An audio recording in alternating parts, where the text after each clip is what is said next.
Le monde tel que nous le connaissons est peut-être sur le point d'une transformation terrifiante. Dans les chapitres 12 à 14 de l'Apocalypse, nous assistons à la montée des forces obscures qui s'allient pour dominer l'humanité. Le grand dragon, l'ancien serpent, incarne le mal dans sa forme la plus pure, tandis que deux bêtes, l'une politique et l'autre religieuse, se lèvent comme instruments d'un plan diabolique. La tension dans l'air est palpable. Vous êtes-vous déjà arrêté pour réfléchir à ce que cela signifie vraiment pour nous en tant qu'individus? Que se passe-t-il lorsque la frontière entre le bien et le mal devient floue?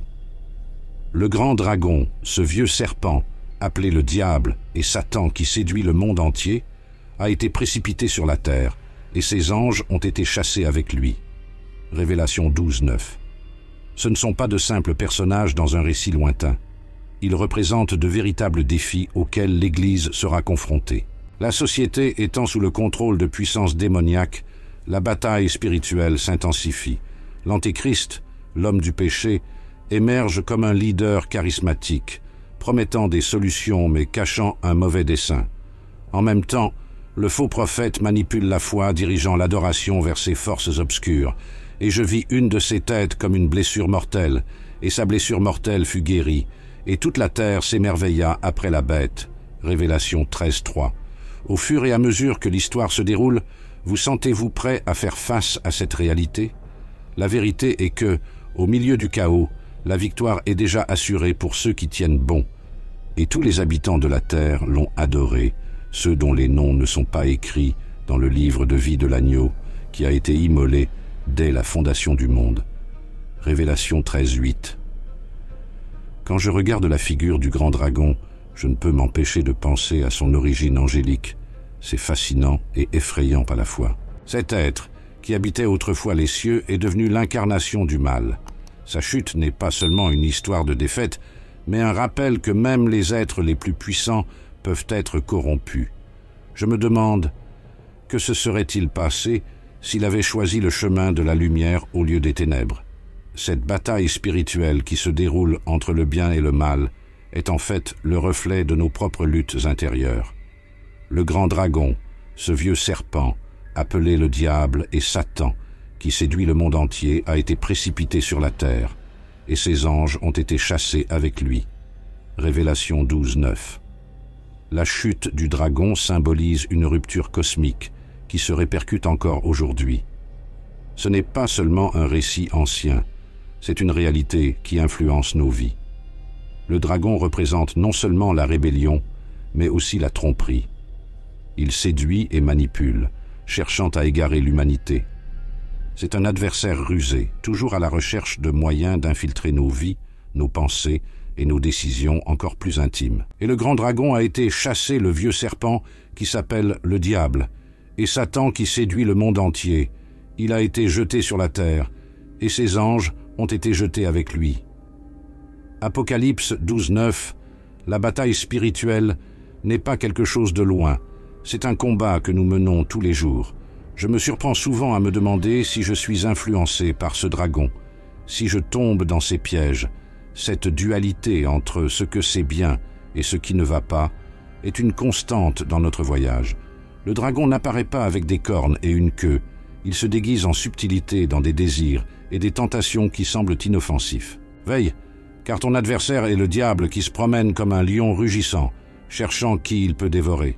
1 Pierre 5:8. Le mal représenté par le dragon nous fait réfléchir sur les conséquences de nos choix. Chaque acte de désobéissance, chaque déviation du droit chemin nourrit cette force. La bataille entre le bien et le mal est donc une question de décision. Le dragon veut que nous oublions notre but et que nous nous laissions emporter par ses vaines promesses. Enfin, la figure du grand dragon nous fait comprendre que nous faisons partie d'une histoire plus vaste. Nous ne sommes pas seuls dans nos luttes. Se sentir petit face à cette force peut être bouleversant, mais c'est aussi un appel à la vigilance. Et ils le vainquirent par le sang de l'agneau et par la parole de son témoignage. Et ils n'ont pas aimé leur vie jusqu'à la mort. Révélation 12:11. Quand je pense à la première bête, l'Antéchrist, une image de contrôle totalitaire me vient à l'esprit. C'est presque comme un personnage de science-fiction, mais avec une gravité terrifiante. C'est une représentation du pouvoir tyrannique qui cherche à dominer l'humanité. Il imite l'autorité du Christ de manière si convaincante que beaucoup sont trompés. Cela me fait réfléchir sur la façon dont la recherche de la sécurité et du leadership peut nous conduire à accepter des choses qui, dans un contexte plus clair, sembleraient absurdes. Et je vis sortir de la mer une bête qui avait 7 têtes et 10 cornes, et sur ces cornes 10 diadèmes, et sur leurs têtes un nom de blasphème. Révélation 13:1. La manipulation de l'Antéchrist est subtile et insidieuse. Il se présente comme la solution aux problèmes du monde. Offrant de l'espoir en temps de crise, il convainc les nations de se soumettre à son autorité. Cette dynamique est alarmante, car elle révèle la fragilité de la nature humaine face à des leaders charismatiques qui disent ce que nous voulons entendre. Et le pouvoir lui a été donné de faire la guerre aux saints et de les vaincre. Et le pouvoir lui a été donné sur toute tribu, langue et nation. Révélation 13:7. L'image de l'Antéchrist me fait aussi penser aux conséquences d'un gouvernement qui s'écarte des principes divins. Lorsque la moralité et l'éthique sont déformées pour servir un but égoïste, la société entre dans un cycle de décadence. L'Antéchrist, en ce sens, n'est pas seulement une figure isolée, mais le résultat d'une culture qui se détourne de Dieu. Cela nous amène à nous interroger sur nos propres choix et comportements. Contribuons-nous à la construction d'un monde où ce type d'autorité peut prospérer? L'opposition à l'Antéchrist n'est pas seulement une lutte extérieure, mais une bataille intérieure. Nous sommes souvent confrontés à des situations où nous devons choisir entre suivre la voie de la majorité ou rester ferme dans nos convictions. Ce choix devient encore plus difficile lorsque la pression sociale est intense et que les conséquences de s'opposer à ce système peuvent être sévères. L'histoire nous enseigne que ceux qui s'opposent au mal sont souvent persécutés, mais le courage de faire ce qui est juste est ce qui définit notre vraie nature. Si quelqu'un a des oreilles, qu'il écoute. Si quelqu'un mène en captivité, c'est en captivité qu'il ira. Si quelqu'un tue avec l'épée, il doit être tué avec l'épée. C'est là la patience et la foi des saints. Apocalypse 13:9-10. Enfin, l'Antéchrist nous rappelle que le mal peut se faire passer pour le bien et que nous devons être vigilants. La vulnérabilité humaine est une invitation au discernement. En période d'incertitude, il est crucial que nous cherchions la vérité et que nous ne nous lamentions pas vers les apparences. La lutte contre cette figure de l'ombre est en fin de compte un combat pour notre propre âme. Que celui qui a de l'intelligence calcule le nombre de la bête, car c'est le nombre d'un homme, et leur nombre est de 666. Révélation 13:18. La figure de la bête et du faux prophète est intrigante et troublante. Le faux prophète n'est pas seulement un assistant de l'Antéchrist, mais un manipulateur religieux qui joue un rôle crucial dans le détournement du culte. Ce qui m'impressionne, c'est comment il parvient à accomplir des miracles et des prodiges, trompant les nations avec son apparence de sainteté. D'où la question suivante: comment distinguer le vrai du faux dans un monde où l'illusion est si convaincante? Et je vis une autre bête qui montait de terre, et elle avait 2 cornes comme un agneau, et elle parlait comme un dragon. Révélation 13:11. Le faux prophète se présente comme la voix de la raison spirituelle, mais ses intentions sont profondément corrompues. Il utilise la foi comme une arme, détournant l'adoration vers l'Antéchrist. Cela me fait réfléchir à l'importance de discerner les voix que nous entendons et le leadership que nous suivons. La religion peut être un terrain fertile pour la manipulation, et le faux prophète en est la preuve. L'histoire regorge de dirigeants qui déforment l'Évangile pour s'enrichir ou pour gagner du pouvoir. Et il fait de grands miracles, de sorte qu'il fait descendre le feu du ciel sur la terre à la vue des hommes. Révélation 13:13.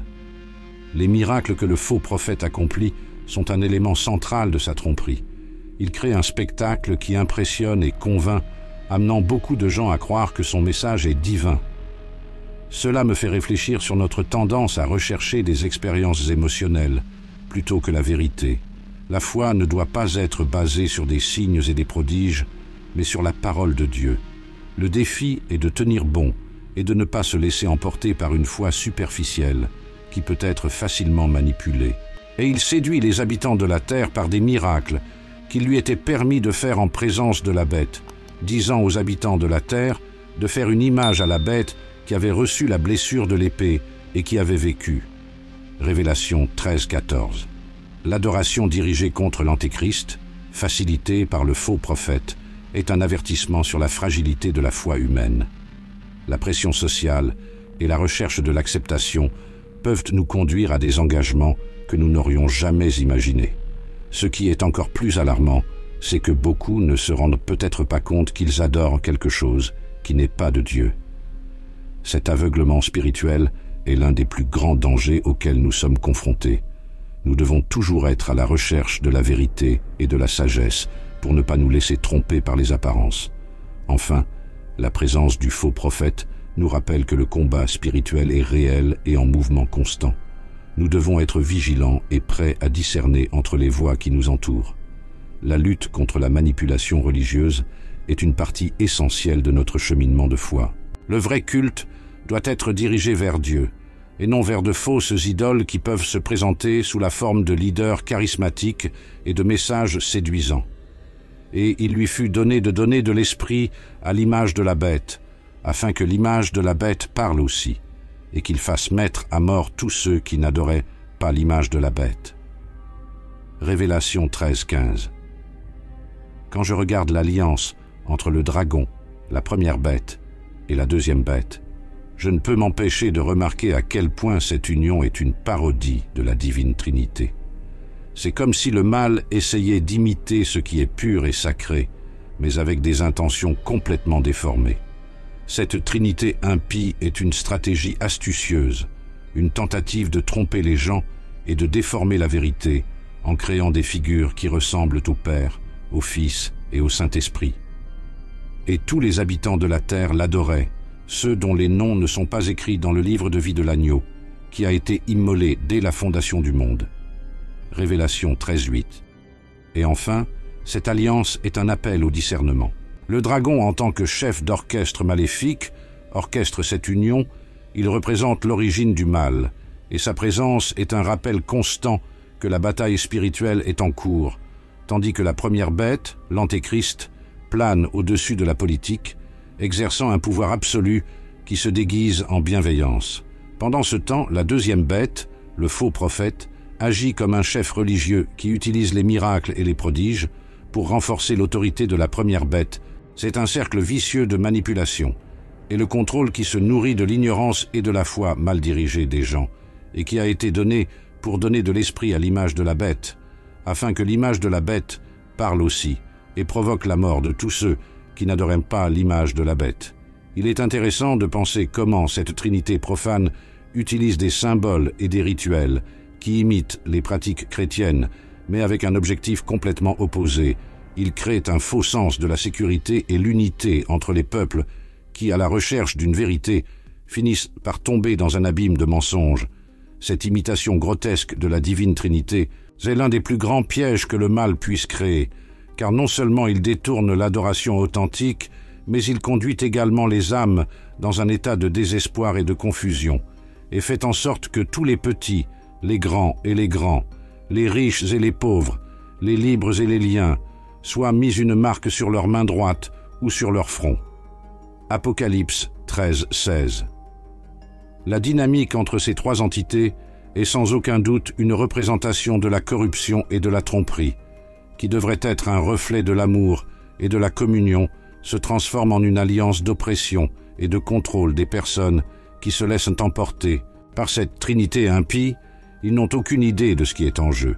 Ils croient qu'ils suivent quelque chose de plus grand, mais en fait, ils ne font qu'alimenter le système même qui les emprisonne, de sorte que personne ne pourrait acheter ou vendre, sauf celui qui avait la marque ou le nom de la bête ou le numéro de son nom. Apocalypse 133-17. Et enfin, cette alliance est un appel au discernement. Il faut faire attention à ne pas se laisser tromper par ces imitations. La foi exige une recherche authentique de la vérité et une volonté de reconnaître quand les choses ne sont pas ce qu'elles semblent être. Dans la lutte entre le bien et le mal, la clarté spirituelle est essentielle si l'on ne veut pas devenir une autre victime de cette Trinité impie. Voici la sagesse que celui qui a de l'intelligence, qu'il compte le nombre de la bête, car c'est le nombre de l'homme, et son nombre est 666. Révélation 13, 18. Lorsqu'il est permis à la première bête de faire la guerre aux saints, c'est comme si un voile de ténèbres recouvrait le monde. Cette persécution n'est pas seulement physique, mais aussi spirituelle.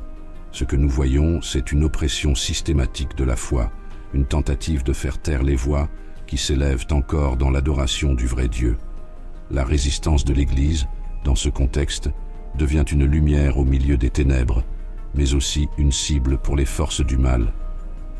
Et il lui fut donné de faire la guerre aux saints et de les vaincre, et le pouvoir lui a été donné sur toute tribu, langue et nation. Révélation 13, 7.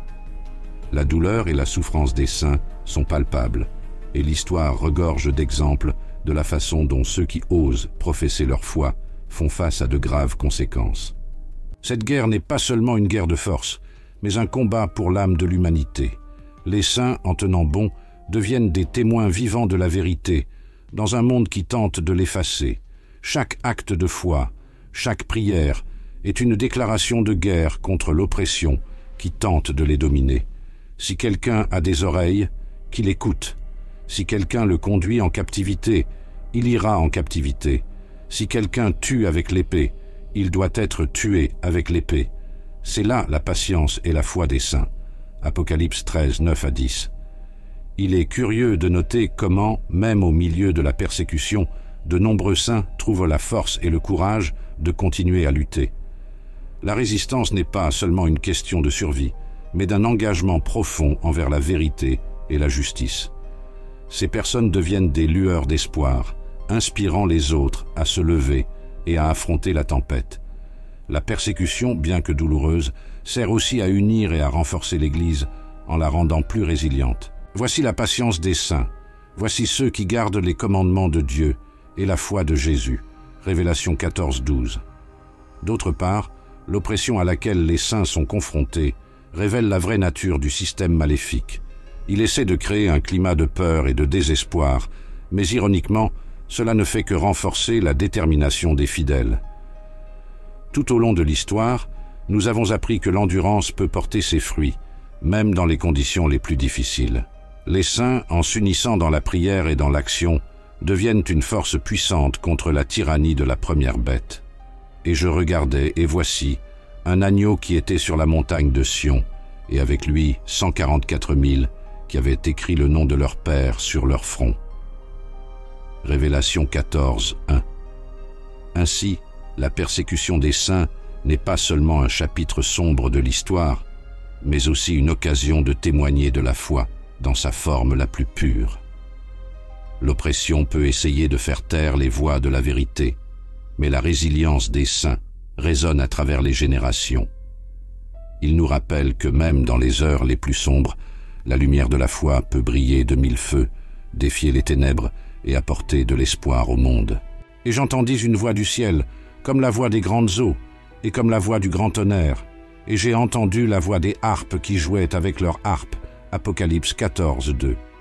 Lorsque le faux prophète commence à accomplir des signes et des prodiges, comme faire descendre le feu du ciel, c'est comme assister à un spectacle grandiose, mais avec un goût amer.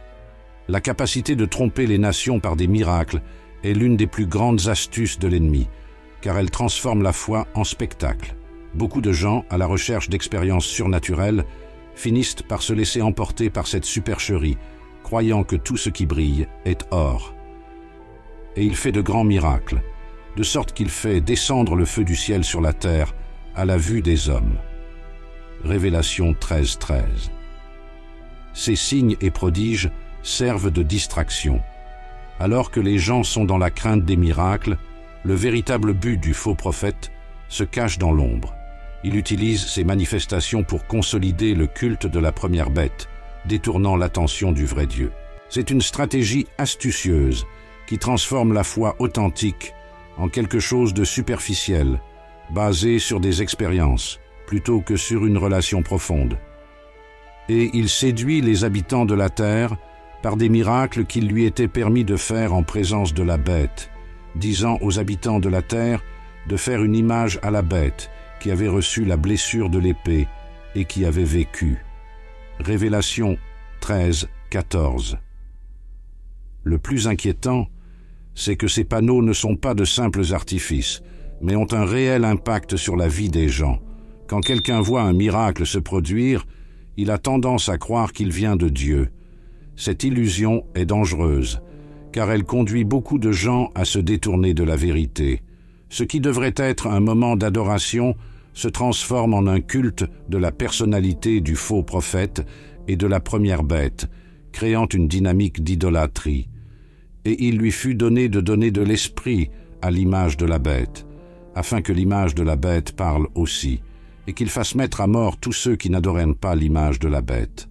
Révélation 13, 15. De plus, l'accomplissement de signes et de prodiges par le faux prophète est un test de la foi des croyants. C'est un rappel constant que tout ce qui a l'air bien n'est pas bon, en fait, bon. La vraie foi exige le discernement et une relation intime avec Dieu, de peur que nous ne soyons emportés par un vent de doctrine ou de tromperie. La capacité de distinguer le vrai du faux est essentielle, surtout en période de confusion. Et il fait que tous, petits et grands, riches et pauvres, libres et esclaves, soient marqués à la main droite ou sur le front. Révélation 13, 16. Enfin, ces signes et prodiges sont un appel à la vigilance. Nous ne pouvons pas nous laisser tromper par les apparences. Nous devons rechercher diligemment la vérité et toujours être conscients de ce qui glorifie vraiment Dieu. La foi ne doit pas être basée sur des miracles, mais sur une relation profonde avec le Créateur. C'est dans cette relation que nous trouvons la sécurité et le discernement pour naviguer dans les pièges de la tromperie qui nous entoure, afin que nul n'achète ni ne vende, si ce n'est celui qui a la marque ou le nom de la bête, ou le nombre de son nom. Apocalypse 13, 17. Vous savez, l'idée du signe de la bête m'a toujours intrigué, et en même temps, elle m'a mis un peu mal à l'aise. Ce concept de contrôle social et économique résonne beaucoup dans notre monde d'aujourd'hui. Imaginez vivre dans une société où votre liberté de choix serait réduite à un simple signe, un symbole qui déterminerait votre statut, vos achats et même votre capacité à travailler. Il s'agit d'un scénario dystopique qui, même s'il semble être de la fiction, n'est pas si éloigné de la réalité. Dans certaines parties du monde, la pression pour se conformer et se soumettre à ce système maléfique est intense. Parfois, il semble que nous vivions dans la préhistoire de cette bataille qui a déjà été prophétisée. Voici la sagesse, que celui qui a de l'intelligence calcule le nombre de la bête, car c'est le nombre de l'homme, et son nombre est 666. Apocalypse 13, 18. Ce qui me choque, c'est comment les gens peuvent se laisser emporter par cette imposition.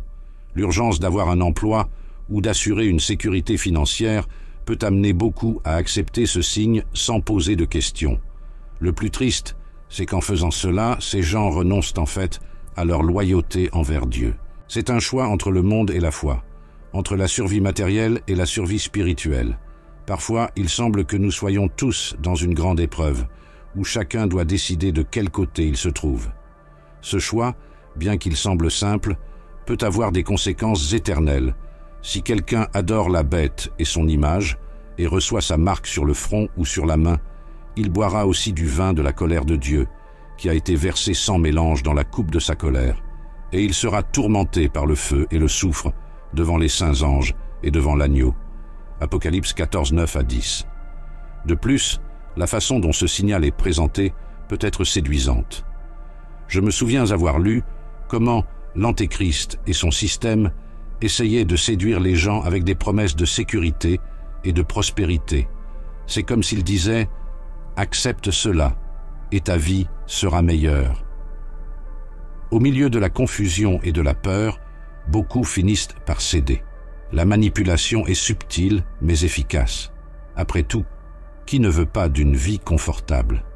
Cependant, cette apparente facilité n'est qu'un piège qui nous éloigne de la liberté dans le Christ. Voici la patience des saints. Voici ceux qui gardent les commandements de Dieu et la foi de Jésus. Apocalypse 14, 12.